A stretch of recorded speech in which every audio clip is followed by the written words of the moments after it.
Hello dear students. In the previous video we have studied about the 11th chapter of second UC, that is biotechnology, its principles and processes.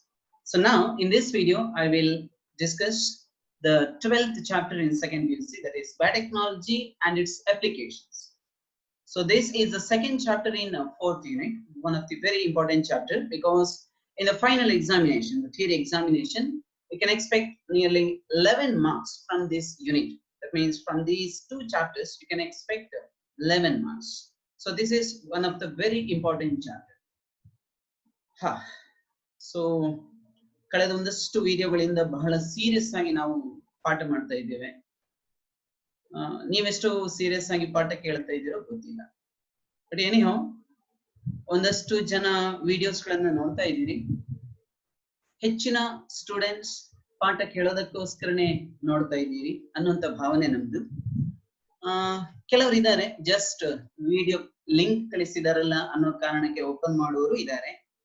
ಇನ್ ಕೆಲವರು ಅಲ್ಲಿ ವಿಡಿಯೋದ ಕೆಳಗಡೆ ಕಾಣುವಂತ ಒಂದು second button ಇದೆ, ಅದನ್ನ press ಮಾಡೋದಕ್ಕೆ ಅಂತಾನೆ ಒಬ್ಬ ನೋಡ್ತಾನೆ. ಸೊ ಒಬ್ಬೊಬ್ರು ಒಂದೊಂದು ರೀತಿಯಲ್ಲಿ ನೋಡ್ತಾ ಇರಬಹುದು. But anyhow, so all the teachers, we are trying hard to reach our students. ತುಂಬಾ ಚೆನ್ನಾಗಿ ಇದನ್ನ ಯೂಸ್ ಮಾಡ್ಕೊಂಡ್ರೆ ಏನು ಕೊರೋನಾದಿಂದಾಗಿ ಆಗ್ತಿರೋ ಪ್ರಾಬ್ಲಮ್, ಇದಕ್ಕೆ ಒಂದು ರೀತಿಯಲ್ಲಿ ನಾವು ಸೊಲ್ಯೂಷನ್ ಅನ್ನ ಪಡ್ಕೊಳ್ಬಹುದು ಅಂತ ಕಾಣುತ್ತದೆ. Anyhow, learning is our responsibility. So we join to this course to learn, and the second UC is very important stage in your life. So hope you will listen to the class and you will note down the points and you will prepare for the exam. Okay, so let us move to the next slide. You know, biotechnology is nothing but the application of technology in the field of biology. So this is what the definition given in the previous chapter. And according to EFB, European Federation of Biotechnology, biotechnology is defined as the integration of molecular analogs, the living organisms and the cells parts thereof for the betterment of human life in the form of a product or in the form of a process. So that is the definition. So now let me explain the importances of biotechnology in different fields. Based on the importance, we can classify the biotechnology into two major categories. One is called as the product to biotechnology. In that, we are mainly focusing on the product. We don't bother about the process. And the another one is service biotechnology, in which we don't bother about the product and the process. That is important. So that is called as service biotechnology.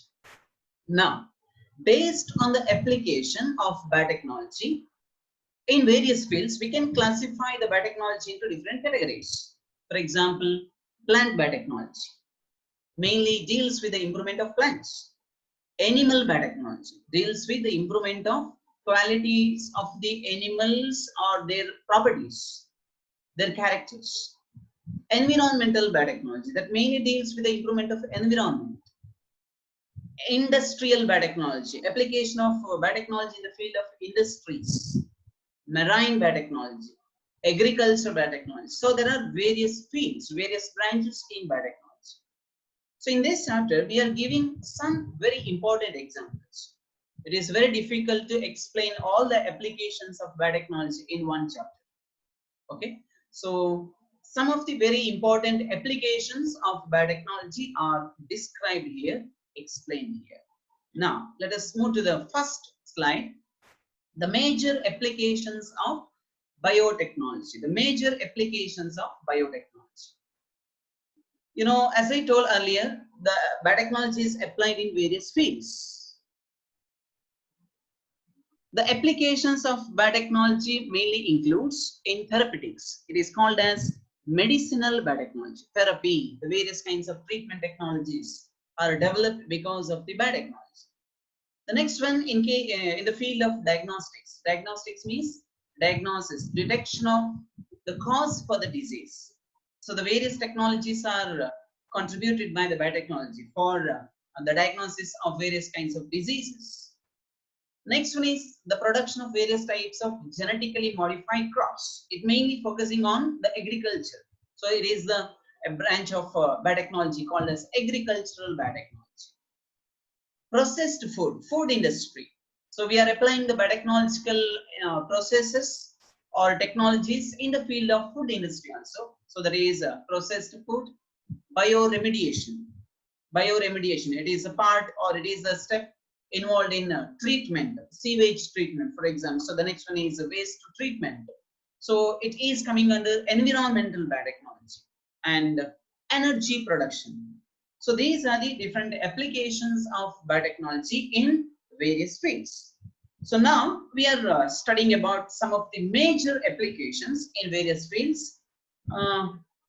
Before that, let me explain three important critical research areas of biotechnology. So the biotechnology has a lot of scope in the recent years. You know, the biotechnology helped us to live a better life. At the same time, the biotechnology also resulted in the development of various types of very dangerous biological weapons, the various kinds of diseases. So it has both positive aspects as well as negative aspects. So at the beginning or at first we will discuss about the importances, that means the applications of biotechnology. Okay, so there are three important critical research areas. The first one, that is providing best catalyst in the form of improved organism, usually micro or pure enzyme. So this is the first critical research area of biotechnology, providing best catalyst. You know about the catalyst. Catalysts are nothing but biocatalysts, nothing but the enzymes. So that biocatalyst or catalyst, it may be in the form of an improved organism or it may be in the form of a pure enzyme. And after developing improved organism or enzyme as a best catalyst, we should provide the favorable condition for the proper functioning of that enzyme. So creating optimal conditions through engineering for a catalyst to act. So this is the second research area. And the last one is downstream processing technologies to purify the protein or organic compound. So these are the three important research areas. Let me give one simple analogy. Yavattu class il nan koduvanತ ಒಂದು simple example. First field, that is producing a best teacher or production of a best cook or production of a best driver. So this is the first research area. ಒಂದು ಒಳ್ಳೆ driver ಬೇಕು, ಒಬ್ಬ ಒಳ್ಳೆ teacher ಬೇಕು, ಇಲ್ಲ ಒಬ್ಬ ಒಳ್ಳೆ cook ಬೇಕು. ಸರಿ, ಅದೆಲ್ಲ ಒಂದ್ ಕಡೆ ಇನ್ಸ್ಟಿಟ್ಯೂಷನ್ ಇರ್ಬೋದು ಅಥವಾ ಯಾವ್ದಾದ್ರು ಟ್ರೈನಿಂಗ್ ಸೆಂಟರ್ ಇರ್ಬೋದು. ಒಬ್ಬ ಬೆಸ್ಟ್ ಟೀಚರ್ ಬಂದಾಯ್ತು, ಒಬ್ಬ ಬೆಸ್ಟ್ ಡ್ರೈವರ್ ಬಂದಾಯ್ತು, ಒಬ್ಬ ಬೆಸ್ಟ್ ಕುಕ್ ಬಂದಾಯ್ತು. ಬಟ್ ಒಬ್ಬ ಬೆಸ್ಟ್ ಟೀಚರ್ ಇಲ್ಲ ಬೆಸ್ಟ್ ಡ್ರೈವರ್ ಇಲ್ಲ ಒಬ್ಬ ಬೆಸ್ಟ್ ಕುಕ್ ಅಂತ ಆಗೋದು ಯಾವಾಗ ಅಂತಂದ್ರೆ ಅವರಿಗೆ ಅವರ ಕೆಲಸವನ್ನ ಮಾಡೋದಕ್ಕೆ ಒಂದು ಒಳ್ಳೆಯ ಎನ್ವಿರಾನ್ಮೆಂಟ್ ಕ್ರಿಯೇಟ್ ಆದ್ರೆ ಮಾತ್ರ. ಒಬ್ಬ ಬೆಸ್ಟ್ ಟೀಚರ್ ಆಗಬೇಕು ಅಂತಂದ್ರೆ ಅಂತ ಒಂದು ಬೆಸ್ಟ್ ಇನ್ಸ್ಟಿಟ್ಯೂಷನ್ ಬೇಕು, ಅಂತ ಒಂದು ಎನ್ವಿರಾನ್ಮೆಂಟ್ ಬೇಕು. ಬೆಸ್ಟ್ ಇನ್ಸ್ಟಿಟ್ಯೂಷನ್ ಅಂದ್ರೆ ಇನ್ಫ್ರಾಸ್ಟ್ರಕ್ಚರ್ ಇದ್ರೆ ಸಾಲದು, AC ರೂಮ್ಸ್ ಗಳಿದ್ರೆ ಸಾಲದು, ವರ್ಕಿಂಗ್ ಅಟ್ಮಾಸ್ಫಿಯರ್ ತುಂಬಾ ಚೆನ್ನಾಗಿದೆ. ಸೊ ಅಂತ ಕೇಸ್ ನಲ್ಲಿ ಆ ಟೀಚರ್ ಚೆನ್ನಾಗಿ ಪರ್ಫಾರ್ಮ್ ಮಾಡಬಹುದು. ಇನ್ ದ ಸೇಮ್ ವೇ ಒಬ್ಬ ಬೆಸ್ಟ್ ಕುಕ್ ಇದ್ದಾನೆ. ಒಬ್ಬ ಬೆಸ್ಟ್ ಕುಕ್ ಅಂತ ಆಗೋದು ಯಾವಾಗ ಅಂತಂದ್ರೆ ಬೆಸ್ಟ್ ಫುಡ್ ಅನ್ನ ಪ್ರಿಪೇರ್ ಮಾಡಿದ್ರೆ.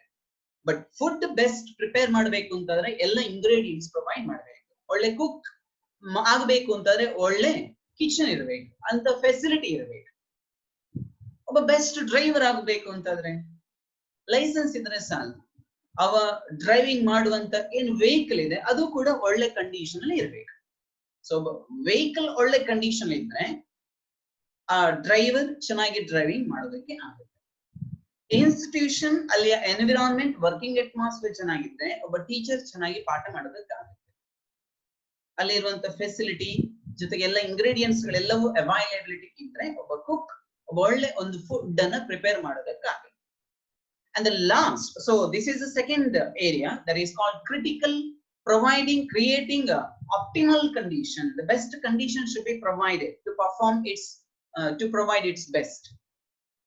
Okay, and the last one, downstream processing. So this is the last crucial step, downstream processing.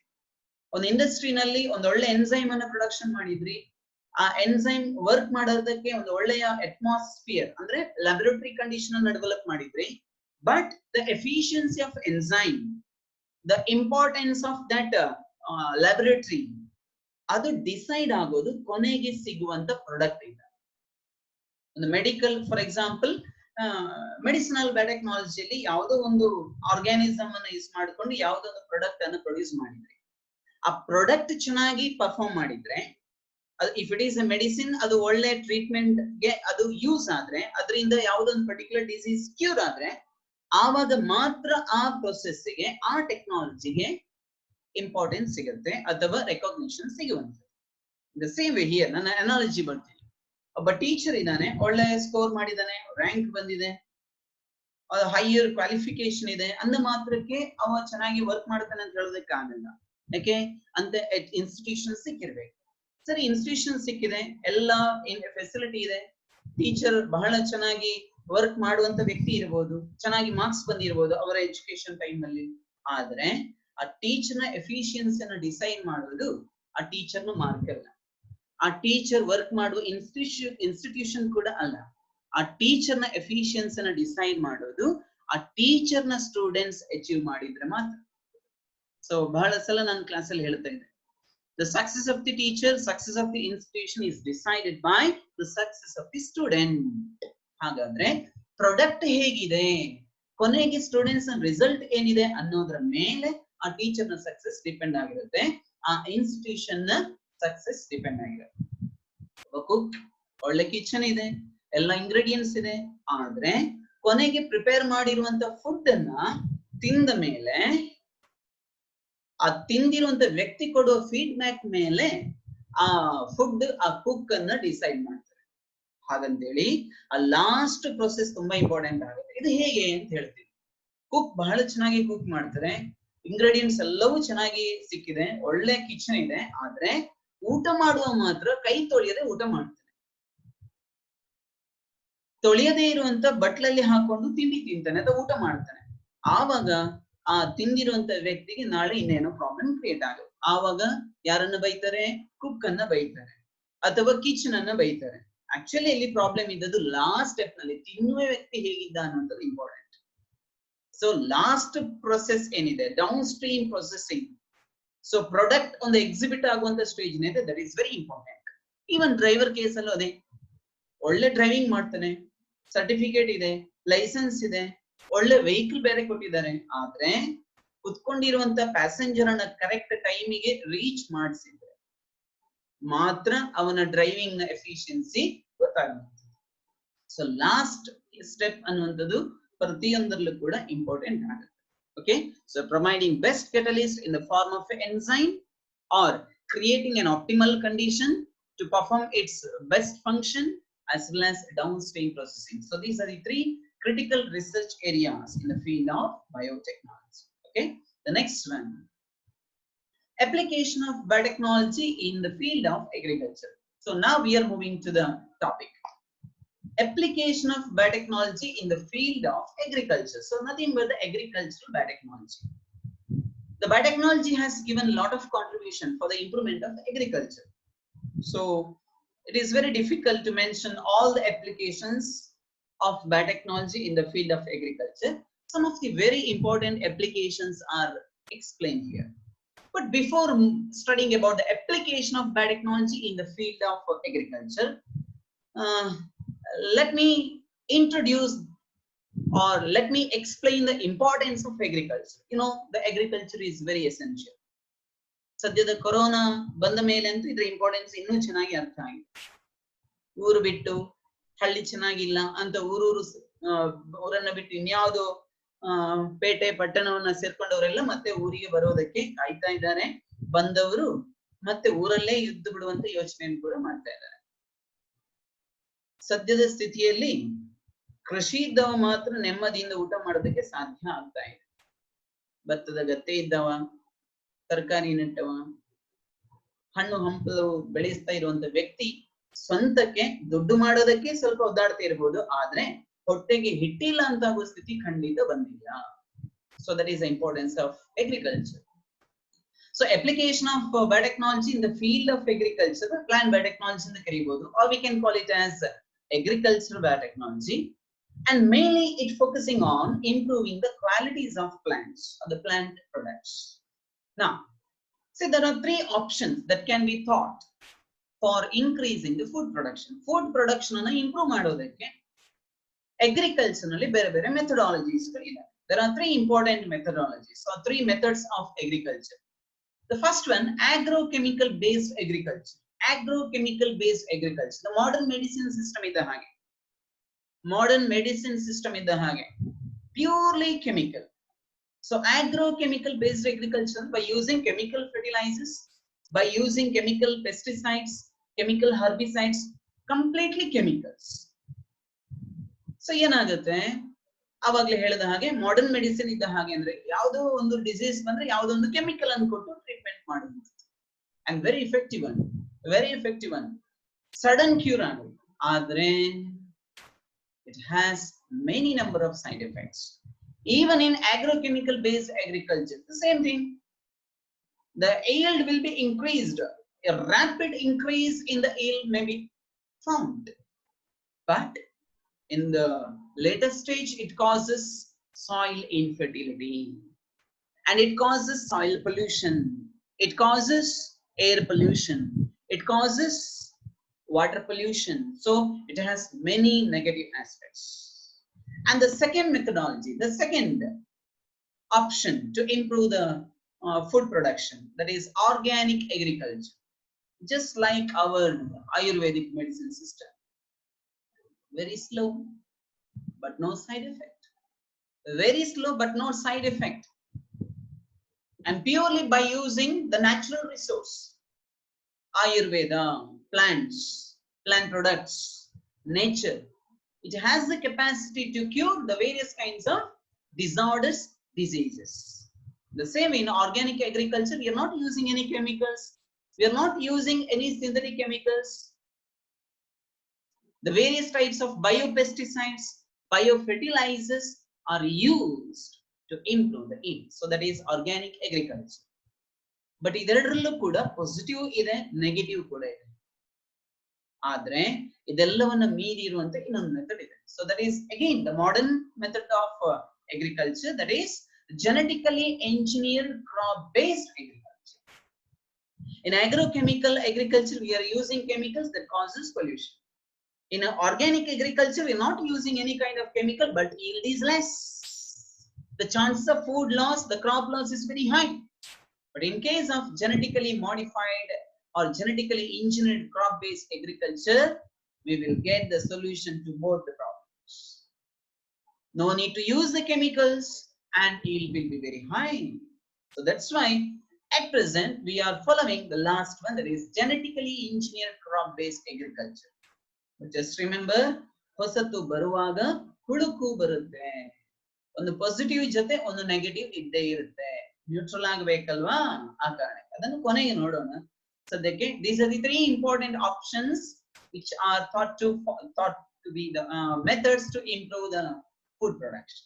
Now ಒಂದು ಟರ್ಮ್ ಬರುತ್ತೆ ಅಲ್ಲಿ, genetically modified organism, genetically engineered crop plants ಅಂತಂದ್ವಿ. ಅಂದ್ರೆ genetically modified plants ಅಂತ. Generally we are using the term GMO, genetically modified organisms.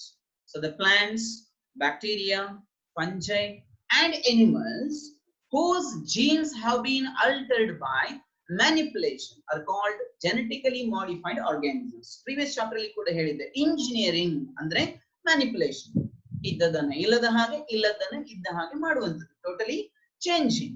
So that is called as engineering. So genetic engineering means manipulation of gene. Why we are manipulating the genes? To change the phenotype. To change the phenotype. So this is about the genetically modified organisms. And in plant biotechnology, we are using genetically modified plants. So let me explain how these are used. And before that, let us see the important benefits or applications or uses of genetically modified plants. So one of the very important topic, you can expect this in the exam. So the genetic modification has, first one, made crops more tolerant to abiotic stresses. When compared to animals, plants ಗೆ ಹೆಚ್ಚು threats ಇರುವಂತದ್ದು. Because animals can run away. They can adjust or they can modify their environment by different means. But plants ಹಾಗಲ್ಲ. They are non-motile. So they have more threats. So in genetic modification ನಲ್ಲಿ ಏನಾಗಿದೆ? These made crops more tolerant to abiotic stress. Abiotic stress ಅಂತಂದ್ರೆ cold ಜಾಸ್ತಿ ಆದ್ರೆ plants problem ಇದೆ. Drought resistance capacity ಬೇಕಾಗುತ್ತೆ. Drought, salt, salinity variation ಆಗುತ್ತೆ, heat variation ಆಗುತ್ತೆ. So all these are the abiotic stress. Temperature variation ಆದ್ರೆ problem, drought develop ಆದ್ರೆ problem, salt, salinity variation ಆದ್ರೆ problem. So in such case, the plant should become more resistant to heat variation, temperature variation. It should be more resistant to drought. It should be more resistant to salt. By genetic engineering, we can develop such kind of plants which are drought resistant, which are salt resistant, which are heat resistant. Such kind of plants can be produced by genetic engineering. The next one, genetic modification has reduced the reliance on chemical pesticides, dependence on chemical pesticides. Say we can produce pest resistant crops, so no need to use pesticides. We can produce insect resistant varieties, no need to use insecticides. So by this way, we can reduce the utilization or usage of chemical pesticides or the chemicals. The genetic modification has helped to reduce post-harvest loss. Agriculture plant ಬೆಳೆಸ್ತೀವಿ, harvesting ಮಾಡ್ತೀವಿ, harvest ಮಾಡಿದ ಮೇಲೆ during processing activity, a huge amount of food will be lost. By this, we can reduce the post-harvest losses. Increased efficiency of mineral usage by plants. ಯಾವಾಗ ಇದು? So sometimes we are providing all type of fertilizers. The plant is not growing properly. We cannot show the luxuriant growth of plants, even though we are providing the various types of fertilizers, providing enough amount of water. ಅದ್ಯಾಕೆ ಹಾಗೆ? ಕೆಲವೊಮ್ಮೆ ಹಾಗೆ ಮನೆಯಲ್ಲಿ sweet stall ಇರುತ್ತೆ, ಆದ್ರೆ sweet ತಿನ್ನೋದಕ್ಕಾಗಲ್ಲ. ಯಾಕೆ? Diabetics. So ಇಂಥ ಕೇಸ್ನಲ್ಲಿ ಕೆಲವೊಮ್ಮೆ ಯೋಗ ಇದ್ರೆ ಸಾಲದು, ಯೋಗ್ಯತೆ ಬೇಕು. ಯೋಗ್ಯತೆಯೂ ಇದ್ರೆ ಸಾಲದು, ಯೋಗವೂ ಬೇಕು ಅಲ್ವಾ? ಹಾಗೇನೆ increased efficiency of mineral usage by plants ಅಂತಂದ್ರೆ soil consists all types of mineral nutrients, but the plants are not able to absorb it. ಅಂತ ಕೇಸ್ನಲ್ಲಿ ನೀವು ಹೆಚ್ಚು ಫರ್ಟಿಲೈಸರ್ಸ್ ಅನ್ನ ಹಾಕಿ ಪ್ರಯೋಜನ ಇಲ್ಲ, ನೀರು ಹಾಕಿ ಪ್ರಯೋಜನ ಇಲ್ಲ. ಬಟ್ ಪ್ಲಾಂಟ್ ನ ಅಬ್ಸಾರ್ಪ್ಷನ್ ಕೆಪಾಸಿಟಿ ಏನಿದೆ ಅದನ್ನ ಚೇಂಜ್ ಮಾಡ್ಬೇಕು, ಆ ಎಫಿಷಿಯನ್ಸಿನ ಇನ್ಕ್ರೀಸ್ ಮಾಡಬೇಕಾಗಿದೆ. and it is possible by genetic engineering. And the last one, the genetic modification has enhanced the nutritional value of food. Example, golden rice, because the golden rice consists rich vitamin A, provitamin A. ಯಾಕಿದು? ನಾವು ಎಷ್ಟು ತಿಂತೀವಿ ಅನ್ನುವಂಥದ್ದು important ಅಲ್ಲ, ಏನು ತಿಂತೀವಿ ಅನ್ನುವಂಥದ್ದು important. Quality of the food is important, not the quantity. ಹಾಗೇನೆ ಫುಡ್ ಪ್ರಾಡಕ್ಟ್ಸ್ ಅನ್ನು ಪಡಿತೀವಿ from the plants, that food should be highly nutritive. So by this, by genetic engineering, we can improve the plants in such a way that they will produce nutritive food products.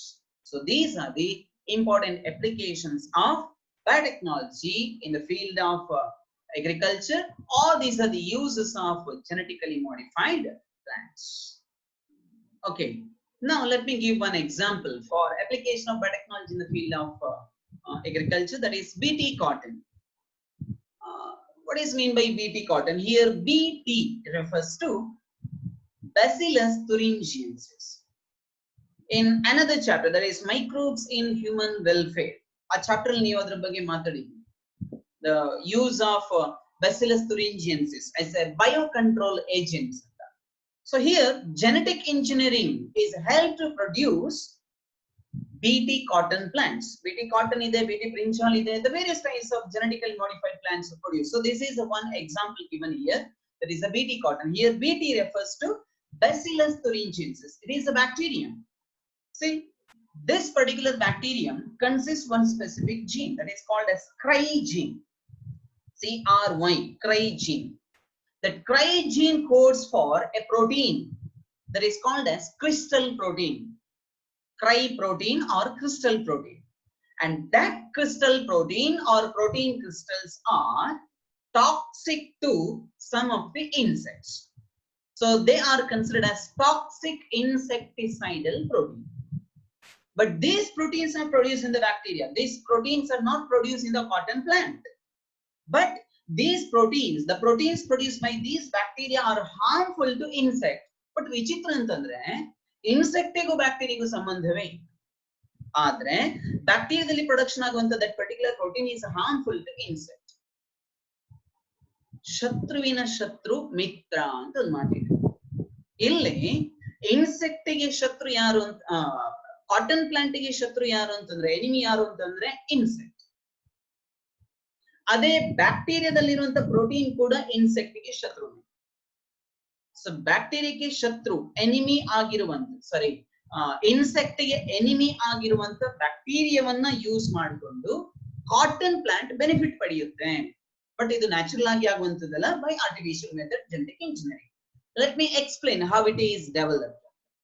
So the specific Bt toxin genes isolated from Bacillus thuringiensis. ಗೊತ್ತಿದೆ ನಮಗೆ, we can isolate the genes from one organism and we can introduce that gene into another organism to change its phenotype. ಅದನ್ನ ಇಲ್ಲಿ apply ಮಾಡ್ತಿದೀವಿ ಅಷ್ಟೇ. So specific Bt toxin genes isolated from Bacillus thuringiensis are introduced into the cotton plant. But ಇದಾಗುವಂತದ್ದು embryonic stage ನಲ್ಲಿ. So all the cells of that cotton plant will contain the Bt, the gene isolated from the Bacillus thuringiensis, or the cry gene isolated from Bacillus thuringiensis, and such plant is called as Bt cotton. So Bt cotton is a genetically modified plant produced by the insertion of a Bt toxin gene isolated from Bacillus thuringiensis. Now, in the Bt cotton plant, in all the cells of Bt cotton plant, there will be the expression of cry gene. The expression of cry gene produces crystal protein in the cells of Bt cotton plant. So all the body cells, especially leaves ಗಳಲ್ಲಿ ಆ Bt gene ಏನಿದೆ ಅಥವಾ CRY protein ಅನ್ನ code ಮಾಡುವಂತ CRY gene ಏನಿದೆ ಅದು express ಆಗುತ್ತೆ. So that protein will be produce in the cells of the cotton plant, Bt cotton plant. ಇವಾಗ ಆ ಇನ್ಸೆಕ್ಟ್ ಆ ಪ್ಲಾಂಟ್ ಅನ್ನ ಬೈಟ್ ಮಾಡುತ್ತೆ ಅಂತ ಅನ್ಕೊ. The insect, particularly bollworms ಅಂತ ಕರೀತೀವಿ. Bollworms, they are harmful to the cotton plants. Just imagine this is the cotton plant, Bt cotton plant, and this is the insect, bollworm, and this insect will feed on this particular plant, cotton plant. But this is a Bt cotton plant now. Enagutte, the plant material will enter into the digestive system of insect. Just see here, the Bt toxin protein is actually inactive protoxin. ಯಾರಿಗೆ inactive, ಯಾರಿಗೆ ಅದು ನಾನ್ toxic ಅಂತಂದ್ರೆ host ಸೆಲ್ಗೆ. Host ಅಂದ್ರೆ ಬ್ಯಾಕ್ಟೀರಿಯಾದಲ್ಲಿ express ಆದ್ರೆ ಬ್ಯಾಕ್ಟೀರಿಯಾಕ್ಕೆ ಅದು ನಾನ್ ಟಾಕ್ಸಿಕ್. ಈಗ ಎಕ್ಸ್ಪ್ರೆಸ್ ಆಗ್ತಿರುವಂತದ್ದು ಕಾಟನ್ ಪ್ಲಾಂಟ್ ನಲ್ಲಿ. ಸೊ ನಾವು this is non toxic to cotton plant. But when the insect feed on this Bt cotton plant, this crystal protein will enter into the digestive tract of the insect. Just remember, in the digestive tract, in the gut of the insect, there is an alkaline condition. Now, in this alkaline condition, Bt toxin, andre non-toxic protoxin Bt toxin énide, under alkaline condition, that will be converted into toxic protein. That will become a toxic protein. Now, the toxic protein Bt toxin produced by the alkaline condition causes the development of small pores in the epithelial cells of lining of the digestive tract. So gut na lining alliro epithelial cells ಗಳಲ್ಲಿ pore formation ಮಾಡುತ್ತೆ, and it causes entry of water into the cells of the epithelial lining of the digestive tract of the insect, that causes swelling of the cells, and finally the cells will burst and this finally results in the death of the insect. So this is about the Bt cotton plant. So the activated toxin binds to the surface of midgut epithelial cells and create pores, and it leads to the cell swelling and lysis. Lysis means breakdown, and finally causes the death of the insect. So this is regarding the production of Bt cotton insect resistant varieties. And just remember, there are different types of crygenes. The choice of genes depends on the crop and the targeted pest, as most Bt toxins are insect group specific. Bt toxins are insect group specific. ಒಂದೊಂದು insect ಗೆ ಒಂದೊಂದು ರೀತಿಯ Bt toxin ಇದೆ ಅಂತ. ಒಂದೊಂದು ರೀತಿಯ Bt toxin ಇದೆ ಅಂತ ಆದ್ಮೇಲೆ there should be the different types of crygenes. There should be the different types of crygenes. So toxin is coded by the gene Cry1AC named Cry, and there are a number of them. For example, the proteins encoded by the genes Cry1AC and Cry2AB control the cotton bollworms. So Cry1AC, Cry2AB control the cotton bollworms. They are harmful to cotton bollworms, but Cry1AB controls corn borers, so that is harmful to corn borer. So this is about the different types of genes. So just remember, Bt toxin is produced by the bacterium called as Bacillus thuringiensis, and hence the name Bt. Bt toxin gene has been cloned from the bacteria and been expressed in plants. Provide resistance to insects without the need for insecticides. So we can reduce the use of insecticides. Chemical usage can be reduced. And some strains of Bacillus thuringiensis produce toxins that kill certain insects such as Lepidopterans, example tobacco budworm, armyworm, and coleopterans, example beetles, and dipterans, example flies and mosquitoes. So this is some of the very important points you should remember it. Okay, example Bt cotton, Bt corn, rice, Bt tomato, Bt potato, and Bt soybean, etc. So these are the varieties of plants produced by the genetic engineering. So now let us move to the next topic, that is the application of biotechnology in the field of agriculture. There is the production of pest resistant varieties, and there is a specific method called as RNAi method. So RNAi means RNA interference method. RNA interference method. So one common pest that causes harm to the plants, especially to the roots of the plants, that is a nematode named as Meloidigain incognitia. So this is a soil-borne microbe, but the pest nematode, not soil-borne microbe, Meloidigain incognitia. So normally it causes harm or infection to the roots of the plants, particularly in tobacco plants, and that causes reduction in the yield. So we can use the pesticides to kill such kind of a pest, but it also causes some negative harm or negative aspects or pollution.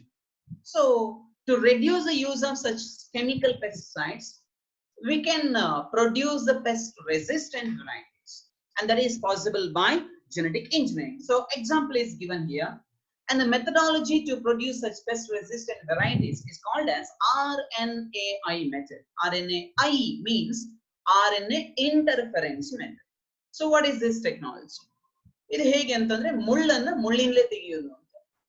ಕೆಲವೊಮ್ಮೆ ಸೊಸೈಟಿನಲ್ಲಿ positive ಅಥವಾ ಒಳ್ಳೆ ವ್ಯಕ್ತಿಗಳೇ useful ಆಗಬೇಕು ಅಂತಿಲ್ಲ. ಕೆಲವರು negative ವ್ಯಕ್ತಿಗಳು ಅಂದ್ರೆ ಕೆಟ್ಟವರು ಕೂಡ ಕೆಲವೊಂದು ಸ್ಟೇಜ್ ನಲ್ಲಿ ಒಳ್ಳೆಯವರಾಗಿ ಬಿಡ್ತಾರೆ. ಒಳ್ಳೆಯವರಾಗಿ ಬಿಡ್ತಾರೆ ಅಂತ ಒಳ್ಳೆ ಕೆಲಸ ಮಾಡ್ತಾರೆ ಅಂತ ಅರ್ಥ ಅಲ್ಲ. ಲೈಫ್ ನಲ್ಲಿ ನಮಗೆ ಯಾವತ್ತು ಫ್ರೆಂಡ್ಸೇ ಇರಬಾರ್ದಂದ್ರೆ ಎನಿಮಿ ಕೂಡ ಇರಬೇಕು. ಹಾಗಂತ ಬೇಕು ಅಂತ ನಾವು ಎನಿಮಿಗಳನ್ನ ಮಾಡ್ಕೊಳ್ಬೇಕು ಅಂತಲ್ಲ, ನಮ್ಮನ್ನ ಕಂಡು ಮತ್ಸರ ಪಡೋರು ಕೂಡ ನಮ್ ಜೊತೆ ಇರ್ಬೇಕಂತ. ಯಾಕೆ? ಯಾವಾಗ ನಮ್ಮನ್ನ ಕಂಡು ಒಬ್ರು ಮತ್ಸರ ಪಡ್ತಾರೋ, ಯಾವಾಗ ನಮ್ಮ ಕಾಲೆಳೆಯುವುದಕ್ಕೆ ಇನ್ನೊಬ್ಬ ಇರ್ತಾನೋ, ಆವಾಗ ನಾವು ಸ್ಟ್ರಾಂಗ್ ಅಂತ ಹೋಗ್ತೀವಿ. ಕರೆಕ್ಟ್ ಅಲ್ವಾ? ಸೊ ಹಾಗಾಗಿ ಎಲ್ರು ನಮ್ಮನ್ನು ಹೊಗಳೋರೇ ಇದ್ರೆ ನಾವು ಗ್ರೋತ್ ಆಗೋದಕ್ಕೆ ಸಾಧ್ಯ ಇಲ್ಲ. ನಮ್ಮನ್ನ ಕ್ರಿಟಿಸೈಸ್ ಮಾಡೋರು ಬೇಕು, ನಮ್ ಕಾಲೆಳೆಯೋರು ಬೇಕು, ನಮ್ಮನ್ನ ಡಿಸ್ಲೈಕ್ ಮಾಡೋರು ಬೇಕು. ಆವಾಗ್ಲೇ ನಾವು ಇನ್ನಷ್ಟು ಇಂಪ್ರೂವ್ ಆಗೋದಕ್ಕೆ ಅವಕಾಶ ಇದೆ ಅಂತ ನಂಬಿದವ ನಾನು. ಓಕೆ, ಇಲ್ಲಿ ಕೂಡ ಅದೇ ರೀತಿಯ ಒಂದು ಪ್ರಿನ್ಸಿಪಲ್ ಇದೆ RNAi ಮೆಥಡ್ ನಲ್ಲಿ. ಏನದು? See, RNAi takes place in all eukaryotic organism as a method of cellular defense. ಇದು ಎಲ್ಲ ಯುಕ್ಯಾರಿಟಿಕ್ ಸೆಲ್ಸ್ ನಲ್ಲಿ ನಡೆಯುವಂತ ಒಂದು ಫಿನಾಮಿನನ್. ಸೊ ಅದನ್ನ ಇಲ್ಲಿ ನಾವು ರೆಸಿಸ್ಟೆನ್ಸ್ ಡೆವಲಪ್ ಮಾಡೋದಕ್ಕೆ ಯೂಸ್ ಮಾಡ್ತೀವಿ. ಹೇಗೆ ಅಂತಂದ್ರೆ I will explain fast. So in this method, we are isolating a specific kind of gene that is called as nematode specific gene. We are naming it as nematode specific gene. And this special type of gene can be isolated from the cells which is infected by the RNA viruses, or we can isolate this particular gene or the genetic material from transposomes. Transposomes andre mobile genetic element adu jumping genes anta ಕರೀತಾರೆ. So ಆ transposome ನಲ್ಲಿ ಇರುವಂತ sequence ಅಥವಾ ಒಂದು viral infected RNA virus infection ಮಾಡಿರುವಂತ cells ನ isolate ಮಾಡಿರುವಂತ genetic material ಒಂಥರ ಡಿಫರೆಂಟ್ ಆಗಿರುತ್ತೆ. ಡಿಫರೆಂಟ್ ಹೇಗೆ ಅಂತಂದ್ರೆ ನಾರ್ಮಲಿ ಡ್ಯೂರಿಂಗ್ ದ ಟ್ರಾನ್ಸ್ಕ್ರಿಪ್ಷನ್, ಇದು ಇನ್ನೊಂದು ಚಾಪ್ಟರ್ ಅಲ್ಲಿ ಬಂದಿರುವಂತ ಟಾಪಿಕ್ ಅದು ಮೊಲೆಕ್ಯುಲರ್ ಬೇಸ್ ಆಫ್ ಇನ್ಹೆರಿಟೆನ್ಸ್ ನಲ್ಲಿ DNA ಇಂದ RNA ಸಿಂಥೆಸಿಸ್ ಆಗುವಂತ ಒಂದು ಪ್ರೋಸೆಸ್ ಗೆ ಟ್ರಾನ್ಸ್ಕ್ರಿಪ್ಷನ್ ಅಂತ ಕರೀತಾರೆ. Normally during the transcription DNA produces single stranded RNA, that because only one parental DNA strand acts as a template, directs the synthesis of DNA RNA strand. So single stranded RNA is always produced in the normal condition. But this specific nematode specific gene, which is isolated from the transposomes or from the cells infected by the RNA viruses, produces double stranded RNA. Double stranded RNA hege antandre both the strands are complementary to each other. The RNA strands produced by these particular nematode specific gene produces two strands of RNA, and such two strands are complementary to each other, so they will undergo hybridization that leads to the formation of double stranded RNA. And normally the double stranded RNA is malfunctioning or non-functional, adu useless. Anta useless RNA illi use agutte. So ಹೇಗ್ ಮಾಡ್ತೀವಿ ಅಂತಂದ್ರೆ, as I told earlier, the genetic material isolated from the transposomes or from the viral infected cells are introduced into the plant, that is host plant, which is going to develop as a pest resistant. A plant embryonic stage nalli in nematode specific gene anna introduce ಮಾಡ್ತೀವಿ. Embryonic cells in the plant develop ಆಗುತ್ತೆ, and all the body cells will contain this particular gene. Now it depends that nematode specific gene, we are using Agrobacterium tumefaciens bacteria as a vector here for the transfer of genes into the host cell. Use ಮಾಡ್ತೀವಿ vector ಆಗಿ. Introduce ಮಾಡಿರುವಂತ nematode specific gene ಇವಾಗ express ಆಗುತ್ತೆ ಎಲ್ಲಿ ನಾವು develop ಮಾಡಿರುವಂತ genetically modified plant.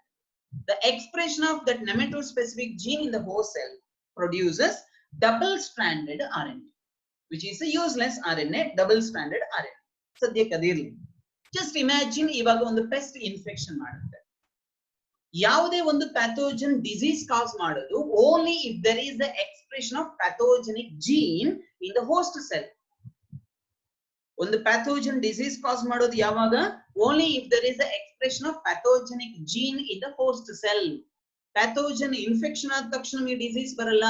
ಆ pathogen gene express ಆಗಿ ಪ್ಯಾಥೋಜನ್ ನ ಪ್ರೊಡಕ್ಟ್ ಅದರ ಕೆಮಿಕಲ್ ನಮ್ಮ ಬಾಡಿನಲ್ಲಿ ಪ್ರೊಡಕ್ಷನ್ ಆಗಬೇಕು, ಆಗ ಡಿಸೀಸ್ ಸಿಂಪ್ಟಮ್ಸ್ ಡೆವಲಪ್ ಆಗುತ್ತೆ. ಜಸ್ಟ್ ಲೈಕ್ ಬ್ರಿಟಿಷ್ ಅಥವಾ ಒಬ್ಬ ಟೆರರಿಸ್ಟ್ ಅಥವಾ ಒಬ್ಬ ಬ್ರಿಟಿಷ್, ನಾವು ಟೆರರಿಸ್ಟ್ ನ ಎಕ್ಸಾಂಪಲ್ ಆಗಿ ತಗೊಳ್ಳೋದಾದ್ರೆ, ಟೆರರಿಸ್ಟ್ ಬಂದ ತಕ್ಷಣ ಏನು ಪ್ರಾಬ್ಲಮ್ ಆಗದೇ ಇರ್ಬೋದು. ಬಂದ ಟೆರರಿಸ್ಟ್ ಅವನ ಬುದ್ಧಿ ತೋರಿಸಿದ್ರೆ, ಗನ್ ಇಟ್ಕೊಂಡು ಎಲ್ಲರನ್ನ ಶೂಟ್ ಮಾಡಿದ್ರೆ ಅಥವಾ ಬಾಂಬ್ ಬ್ಲಾಸ್ಟ್ ಮಾಡಿದ್ರೆ ಆವಾಗ ಪ್ರಾಬ್ಲಮ್ ಆಗುವುದು. ಅವ್ ಬಂದ ತಕ್ಷಣ ಏನೋ ಆಗ್ಬಿಡುತ್ತೆ ಅಂತಲ್ಲ. ಹಾಗಾದ್ರೆ ಬಂದ ತಕ್ಷಣ ಅವನು ಬಾಂಬ್ ಬ್ಲಾಸ್ಟ್ ಮಾಡೋದಕ್ಕೆ ಬಿಡಬಾರ್ದು, ಬರೋದಕ್ಕೆ ಬಿಡದಿದ್ರೆ ಬಹಳ ಒಳ್ಳೇದು. ಬಂದಾಗಿದೆ, ಬಂದ ಮೇಲೆ ಅವನ ಬುದ್ಧಿ ತೋರಿಸೋದಕ್ಕೆ ನಾವು ಬಿಡಬಾರ್ದು. We should not allow him to express its character. The same thing here. Pathogen entry agide. Now the pathogenic gene will express in the body cell, that means in the plant cell. But you should remember there are two steps for gene expression. One is gene expression 1, that is transcription. DNA in the pathogen DNA in the pathogen RNA synthesis ಆಗುತ್ತೆ. Transcription ಆಗುತ್ತೆ. Single stranded RNA ಬರುತ್ತೆ. That RNA then undergoes translation.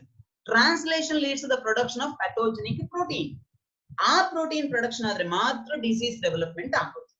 ಇಲ್ಲೇನಾಗುತ್ತೆ, pathogenic gene will enter into the host cell, that undergoes transcription, RNA will be produced. But the double-stranded RNA, which is produced by the nematode specific gene, binds to the single-stranded RNA of a pathogen.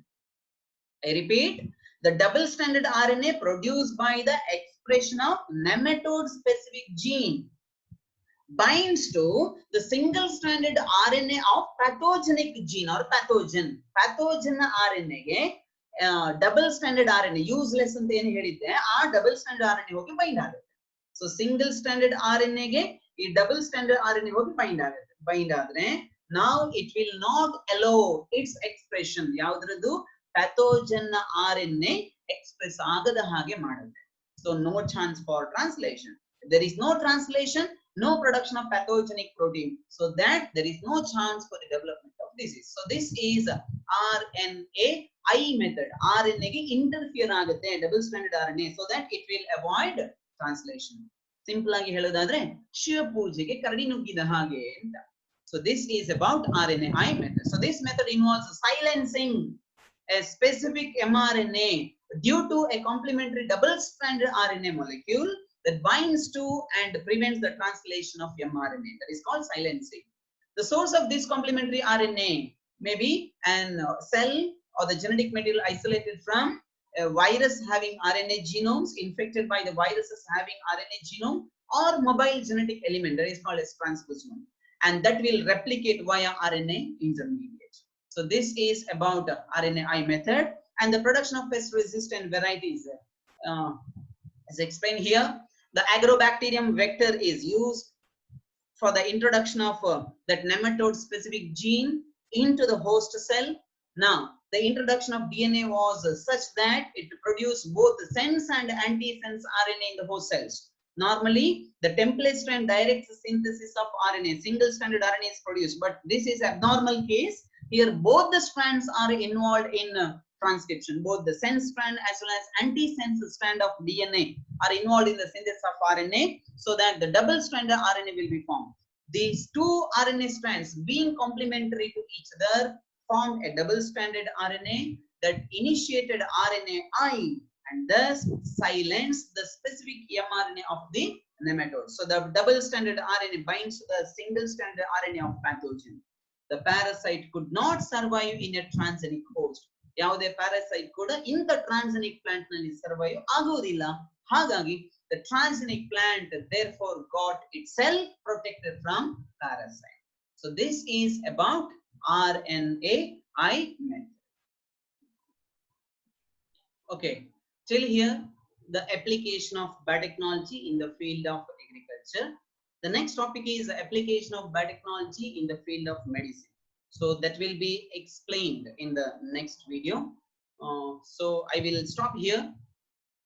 The applications of biotechnology in the field of agriculture. For in this particular topic, you should remember the production of BT cotton, the RNAi method, the different applications of transgenic plants. Okay, let me explain in the next video.